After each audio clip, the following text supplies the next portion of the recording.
canal. Se você não me conhece ainda, muito prazer, eu sou a professora Ana Maria. E se você não fez inscrição ainda, clica aqui embaixo, inscreva-se. Todo dia eu trago uma novidade para você. Tenho vários vídeos aqui no canal de verbos, vou deixar aqui em cima e na descrição abaixo. Porém, hoje eu trago uma coisa nova de verbos, que são as vozes verbais. Ela se divide em 3 e ainda tem as suas ramificações. A primeira, na voz ativa, onde o sujeito é um sujeito agente da ação, ele pratica a ação. Depois, eu tenho a voz passiva, que é um sujeito que sofre a ação, ele já não faz mais ação como no primeiro. E ele ainda vai se dividir em 2, porque é um agente da passiva analítica e sintética. Eu vou trazer vários exemplos para não ficar dúvida. E a última, voz reflexiva, onde esse sujeito recebe e pratica ação ao mesmo tempo. Então fica comigo que você vai gostar e vai tirar todas as dúvidas que você tenha. Vamos lá, a primeira voz verbal, a voz ativa, aquele que faz a ação acontecer. Ele pratica a ação, né?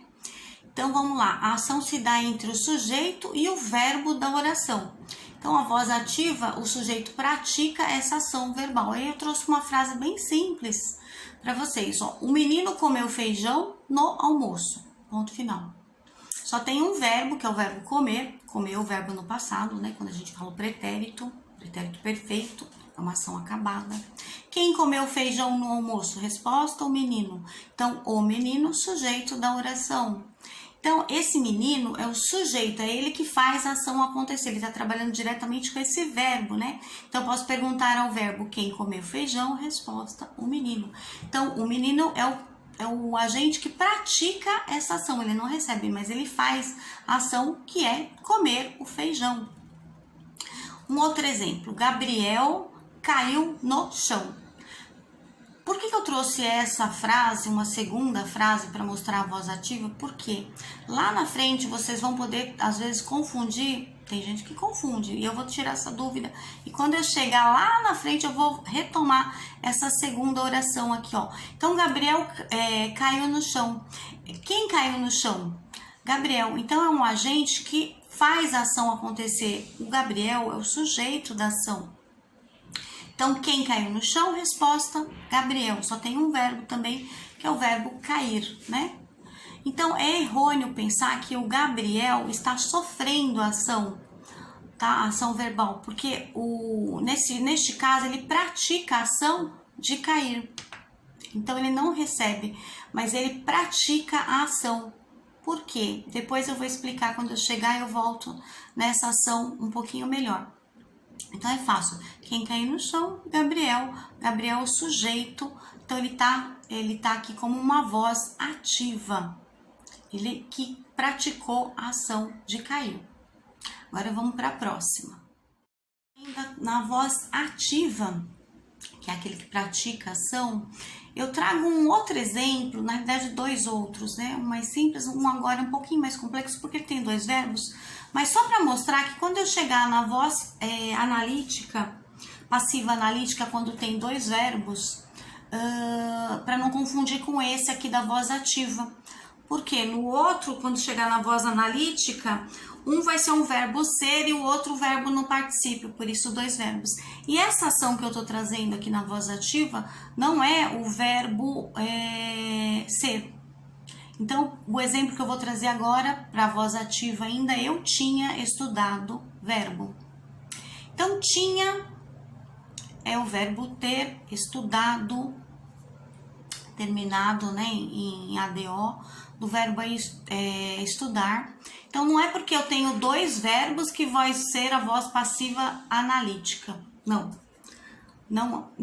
é porque não é o verbo ser. Tinha o verbo ter. Então, isso eu queria mostrar para vocês também. Então, não confundam, tá? Não é porque tem 2 verbos que vai ser passiva analítica sempre. Porque não tem o verbo ser, né? Então, quem tinha estudado o verbo? Eu. Então, eu aí é o sujeito da ação, é um sujeito da ativa, que pratica a ação de estudar. O último exemplo ainda da voz ativa, um exemplo bem simples, só para vocês verem que eu posso usar Ana ou Gabriel, qualquer outro nome, ou posso trocar por ela. Por exemplo, posso falar, Ana estudou ontem à noite. Estudou é o verbo no passado, então só tem um verbo agora. Ou ela estudou ontem à noite. Quem estudou ontem à noite? Ela ou Ana. Então, é um agente da ativa que está praticando a ação de estudar. Agora vamos para o próximo. Agora vamos para a voz passiva, que se divide em dois. Então, a passiva, essa voz da ação, ela sofre a ação do verbo. Ela não recebe como a anterior, né, que era um agente da ação. Essa não, a voz passiva é o agente que sofre a ação. Ela não faz a ação, ela só sofre. Então, essa divisão de duas, uma é a passiva sintética, que nós vamos ver agora, e depois a passiva analítica. Esse sintética tem o SE. A própria palavra sintética já tem o S. Então, onde tem o S é a sintética, não é a analítica, tá? Então, façam isso para memorizar. Eu sempre falo isso para os meus alunos, fica mais fácil. Tem esse tracinho SE, sintética. A própria palavra sintética já tem o S. Então, vamos lá. Um exemplo simples. Abre-se a janela. Então, tem o SE do lado do verbo abrir. Então, é uma voz passiva sintética, tá? O sujeito da ação é a janela, tá?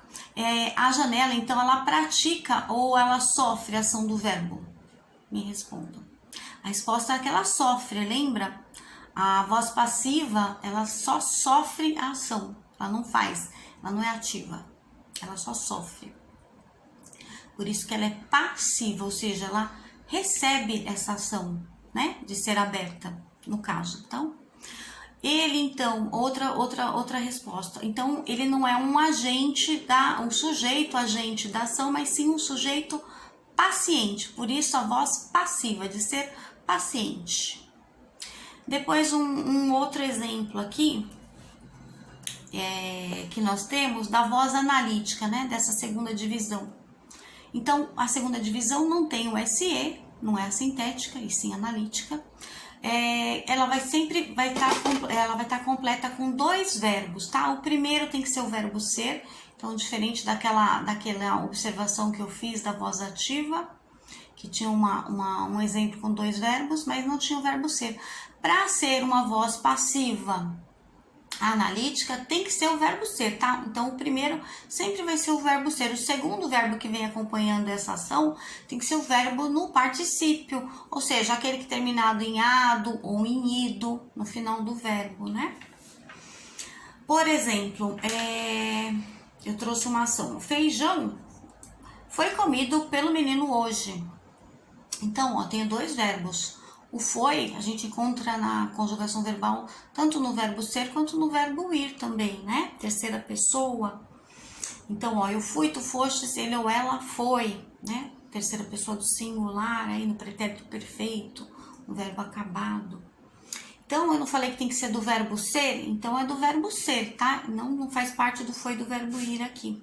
E o particípio, quando eu falei comido, ó lá, terminou em ido, lembra? O verbo particípio tem que ser terminado em ado ou em ido. Então, ó, feijão foi comido pelo menino hoje. Então, você pode ficar na dúvida quem seria o sujeito da ação, o feijão ou o menino? Neste caso, não é o menino, vocês vão ver agora, tá? E sim o feijão, porque eu posso fazer a pergunta. Quem foi comido hoje pelo menino? Resposta, feijão. O feijão é que foi comido. Então, eu posso fazer a pergunta ao verbo, né? Aos verbos foi comido, que tem dois verbos aí. Um do verbo ser e o outro no particípio. O que foi comido pelo menino hoje? O que é pra coisa. Aí não quem. Se fosse quem, seria o sujeito menino, mas não. É o que foi comido. Então, o feijão foi comido. Resposta, o feijão. O feijão aí é o sujeito da ação e não o menino.